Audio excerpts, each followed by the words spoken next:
Agrigento questa settimana avrà il suo mercato del venerdì in piazza Ugo La Malfa. Domani i commercianti potranno lavorare ed i consumatori acquistare. Dopo tanto trambusto la soluzione è arrivata, punto e a capo tutti ai posti di partenza. Si ritorna all'area privata Cardella Re. Sono insomma serviti i disagi logistici di ordine pubblico e di circolazione. Provvidenziale anche l'intervento della prefettura che si è fatta garante con i commercianti. Il Comune ha scelto di presentare una perimetrazione che non tiene conto della disponibilità del privato proprietario del piazzale, ma risponde alle obiezioni della polizia locale. E questo approfittando di un ritardo del privato che avrebbe dovuto comunicargli l'accordo raggiunto con i commercianti sull'area.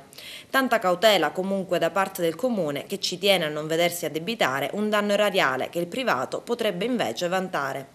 Se il Comune incassa per intero le somme di occupazione del suolo pubblico, cosa avviene o avverrà nello spazio privato occupato dalle bancarelle?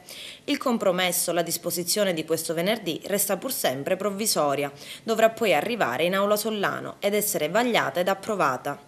Con il ritorno del mercato a regime dunque dovrebbe calare il sipario su una vicenda che per oltre 3 mesi ha tenuto bloccato un settore economico molto importante. La prima sospensione del sindaco Marco Zambuto risale al 25 gennaio scorso.